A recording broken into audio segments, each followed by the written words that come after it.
성도 여러분 안녕하십니까? 2021년 11월 26일 금요 새벽 말씀 함께 나누겠습니다. 함께 나누실 하나님 말씀은 욥기 31장 24절에서 40절까지입니다. 오늘 본문에서는 욥이 어떻게 의로운 삶을 살았는지를 말하고 있습니다. 이 욥의 삶을 통해 성도가 소망을 하나님께 두어야 함과 이웃을 사랑해야 함에 대한 말씀 함께 나누겠습니다. 첫째 묵상할 내용은 하나님께만 소망을 두어야 한다는 것입니다. 본문 24절에 보시면 만일 내가 내 소망을 금에다 두고 순금에게 너는 내 의뢰하는 바라 하였다면 이라고 하였습니다.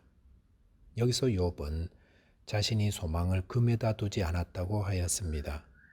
그렇게 말하는 이유는 욥기 22장에서 엘리바스가 욥을 비난하면서 욥이 재물 때문에 악을 저지르는 자라고 한 말에 대한 반론이라 할 수 있습니다. 하지만 욥은 자신이 재물에 소망을 두고 살지 않았다고 하였습니다.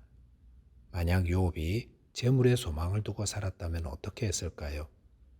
그가 가진 전 재산 다 잃어버렸다는 소식 들었을 때에 그게 어떻게 모은 건데 하면서 절망하지 않았겠습니까?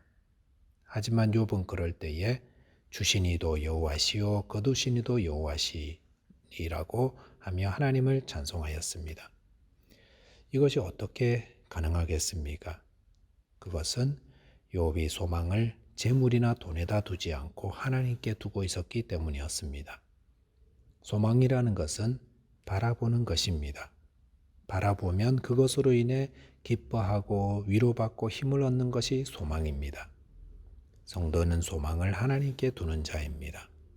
하나님께 소망을 두고 살기 때문에 우리는 하나님을 통해 힘을 얻고 또 삶 가운데 이런저런 손해가 생기고 아픔이 있어도 무너지지 않는 겁니다. 하나님은 절대로 무너지거나 사라지는 분이 아니시기에 그분을 의지하는 자는 어떤 고통 가운데서도 인내하며 승리할 수가 있습니다. 본문 26절, 27절에 보시면 만일 해가 빛남과 달이 밝게 뜬 것을 보고 내 마음이 슬며시 유혹되어 내 손에 입맞추었다면 이라고 하였습니다. 여기서 만일로 시작되는 걸 보니까 욥이 이렇게 하지 않았다는 것을 말합니다. 욥은 무엇을 말하고 있습니까? 욥은 당시에 유행하였던 해나 달에 대한 숭배 이야기를 하고 있습니다. 해가 밝게 뜨고 달이 밝게 뜬 걸 볼 때에 어떤 사람들은 그걸 보면서 거기에 뭔가 있을 것 같이 현혹되어서 그것을 숭배한다는 것입니다. 그 숭배의 표시로 자신의 손에 입을 맞춘다 하였습니다. 과거 우리 조상들도 새벽에 정화수 떠놓고 달에게 치성을 드리곤 했었는데 그것은 우리 조상들이 하나님을 모르고 행할 때의 모습이었습니다. 그러나 이제는 온 땅을 창조하시고 해와 달을 주관하시는 하나님을 알게 되었으니 그 하나님만을 섬겨야 합니다. 그런데 사람들이 왜 우상을 숭배하는 것입니까? 그것은 하나님을 몰라서가 아닙니다. 사람들이 우상을 숭배하는 이유는 자신의 소원을 이루기 위함입니다. 하나님으로는 만족하지 못하니까 우상을 통해서라도 나의 소원을 이루려 하기 때문에 우상을 숭배하는 것입니다. 근데 그것은 하나님께 소망을 둔 자가 아니라 우상에게 소망을 둔 자입니다. 욥은 극심한 고난 가운데서도 자신의 소망을 하나님께 두고 있었습니다. 그렇기 때문에 해나 달과 같은 것들에 머리 숙이거나 빌거나 하지 않았던 것입니다. 성도는 오직 하나님께만 소망을 두고 살아가는 자들입니다. 하나님께 소망을 둔다는 것은 하나님이 내 삶에 가장 최선의 것을 주신다는 것을 확신하는 겁니다. 그래서 때로는 내가 바라는 대로 되지 않는다 할지라도 원망하지 않고 혹 내 뜻과 다르게 되어진다 할지라도 그럼에도 하나님을 섬기고 바라보는 것입니다. 시편 42편 5절에서는 내 영혼아 내가 어찌하여 낙심하며 어찌하여 내 속에서 불안해하는가? 너는 하나님께 소망을 두라. 그가 나타나 도우심으로 말미암아 내가 여전히 찬송하리로다 라고 하였습니다. 우리가 하나님께 소망을 두면 흔들리지 않습니다. 그리고 소망한 하나님께서 우리를 도우시고 가장 선한 길로 인도해 주실 것입니다. 두 번째 묵상할 내용은 이웃을 사랑해야 한다는 것입니다. 본문 29절 보시면 내가 언제 나를 미워하는 자의 멸망을 기뻐하고 그가 재난을 당함으로 즐거워하였던가 라고 하였습니다. 이 말씀은 욥이 어떤 삶을 살았는지를 보여주고 있습니다. 욥은 자신을 미워하는 자의 멸망을 기뻐하지 않았다고 했고 그가 재난당했다는 소식을 들었을 때에 즐거워하지 않았다고 하였습니다. 나를 미워하는 자는 나의 원수 아닙니까? 그런데 욥은 그런 소식 들었을 때에 마음으로 기뻐하지 않았다 하였습니다. 사람들이 사는 곳에는 다양한 이유로 서로 멀리하고 또 미워하는 사람이 있습니다. 욥에게도 그런 사람이 있었던 것 같습니다. 우리는 나를 미워하는 자가 어떻게 되었다는 소식을 듣고 싶어 합니까? 너무 잘하고 있다는 소식보다는 좀 잘못됐다, 문제가 있다 라는 소식을 은근히 바라지 않나 생각합니다.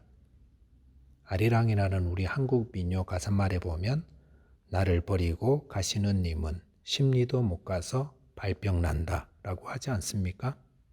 이 노랫말은 죄악된 인간의 솔직한 마음을 보여주는 거라 생각합니다.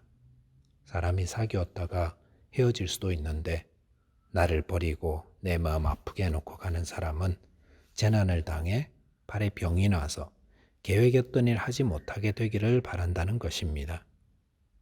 하지만 욥은 그렇게 하지 않았습니다. 그것은 욥이 율법을 통해 주신 하나님의 이웃사랑의 가르침을 온전히 따르고 순종했다는 것을 보여줍니다. 예수님은 이웃사랑에 대한 사람들의 오해를 바로잡아 주셨습니다.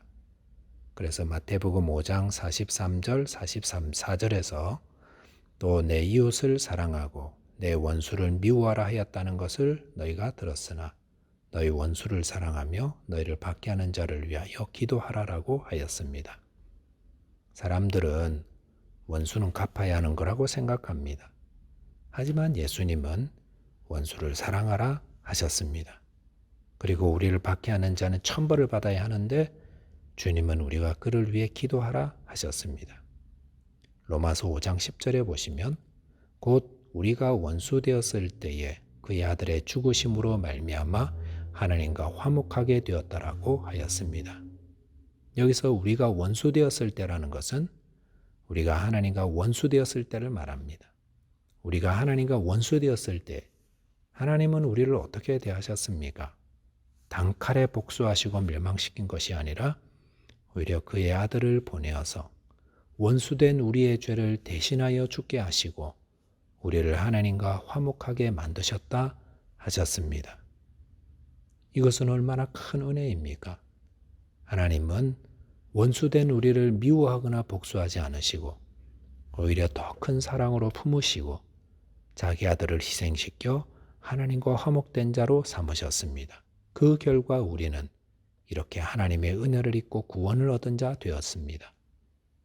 성도들은 모두 하나님과 원수되었던 자였지만 하나님 안에서 은혜로 화목된 자 되었습니다. 그러니까 우리도 그렇게 하라는 것입니다. 기독교의 큰 원수였고 박해자였던 사도 바울이 후에 자신의 삶을 회고하며 자신이 주님의 교회를 그렇게 핍박한 것은 모르고 그랬다라고 고백하였습니다. 모르니까 원수지 됐다는 겁니다. 그럴 때 하나님의 사랑으로 그를 사랑해주고 기도해주면 사도 바울과 같이 위대한 하나님의 나라 일꾼이 된다는 것입니다. 말씀을 정리하겠습니다. 성도는 하나님만을 나의 소망으로 삼아 하나님만을 의지하며 살아가는 자입니다. 또한 원수를 사랑하고 나를 박해하는 자를 위하여 기도하는 자입니다. 기도하겠습니다. 하나님 아버지, 저희에게 믿음을 주옵소서. 극심한 고난이 오든 혹 모든 것이 풍요롭든 하나님만을 저희의 소망으로 삼고 하나님만을 섬기는 자 되게 하여 주옵소서.